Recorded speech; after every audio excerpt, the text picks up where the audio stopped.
নমস্কার সকলকে। আজ শুক্রবার আর এখন বাজে দুপুর 1টা। আজ আমি দুপুরের জন্য বানিয়ে নেব ধোকার ডালনা। এই জন্য আমি প্রথমত ছোলার ডালগুলোকে 2 ঘন্টা ভিজিয়ে রেখেছিলাম আর এখন মিক্সিতে দিয়ে দিয়েছি। ছোলার ডাল সামান্য জলও দিয়েছি আর 2টো কাঁচা লঙ্কা দিয়েছি। এটাকে এখন পেস্ট করে নেব। একদম মিহি পেস্ট করব না, সামান্য দানা দানা ভাব রাখবো।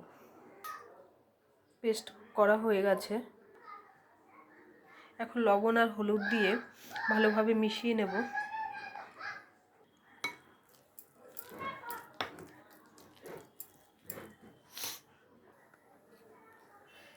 মেশানো হয়ে গেছে। এখন কড়াই গরম করে সামান্য তেল দিয়ে দেব।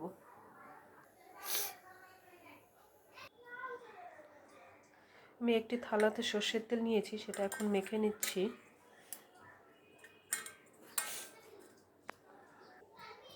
খুবই সামান্য তেল দিয়েছি। ফোড়নের মধ্যে আমি মৌরি ও কালো জিরে দিয়েছি। এখন কিছুটা হিং দিয়ে দেব।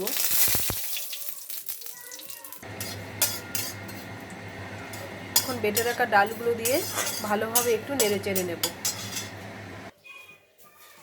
জল টেনে নেওয়া পর্যন্ত ভালোভাবে নাড়তে থাকবো। জল একদমই টেনে নিয়েছে, একদম শুকনো শুকনো হয়ে গেছে।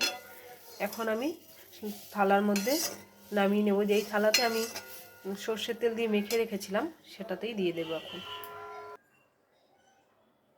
এখন ঠান্ডা হওয়া পর্যন্ত অপেক্ষা করব। আমি কেটে নিয়েছি। এখন আমি একটা বাটি নিয়েছি। এই বাটির মধ্যে আমি অল্প পরিমাণে কর্নফ্লাওয়ার নেব। এখন জল দিয়ে দেব।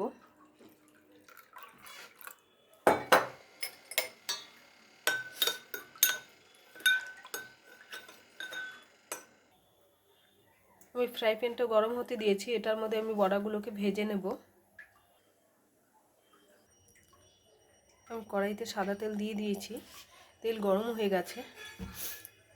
এখন বড়া ভাজার জন্য আমি এগুলো যে কর্নফ্লাওয়ারের জলটা রেখেছিলাম সেই জলের মধ্যে একবার করে দিয়ে সেটাকে তেলের মধ্যে দিয়ে দেব। কর্নফ্লাওয়ারের জলের মধ্যে ভেজানোর জন্য বড়াগুলো একদমই ভেঙে যাবে না। ভাজা হয়ে গেছে। এখন বড়াগুলোকে তুলে নেব। আমি আলুগুলোকেও ভেজে নিচ্ছি। বড়া আর আলু আমার ভাজা হয়ে গেছে।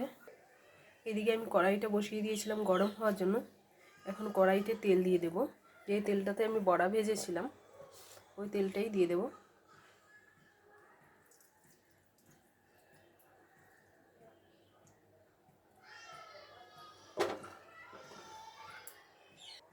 ফোড়নের জন্য আমি গোটা গরম মশলা দিয়ে দিচ্ছি।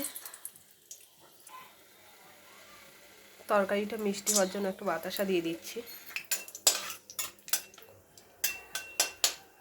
এখন দিয়ে দেব টমেটো কুচি।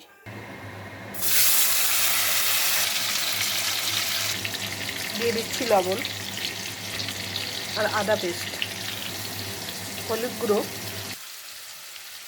সামান্য লঙ্কার গুঁড়ো। মশলাটা কষানোর জন্য আমি দিয়ে দেব সামান্য পরিমাণে জল, না হলে মশলাটা পুড়ে যাবে।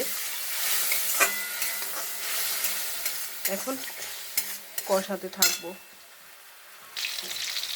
মশলা অনেকটাই কষানো হয়ে গেছে। এখন ভেজে রাখা আলুগুলোকে দিয়ে দেব। মশলা একদমই কষানো হয়ে গেছে। এখন গরম করে রাখা জল দিয়ে দেব। 5 মিনিটের জন্য ফুটতে দেব। 5 মিনিট হয়ে গেছে। এখন ভেজে রাখা বড়াগুলোকে দিয়ে দেব। এখন ভাজা জিরের গুঁড়ো দিয়ে 2 মিনিটের জন্য আবার ফুটিয়ে নেব। ধোকার ডালনা একদম রেডি। এখন সামান্য ঘি ও কুচনো ধনেপাতা দিয়ে নামিয়ে নেব।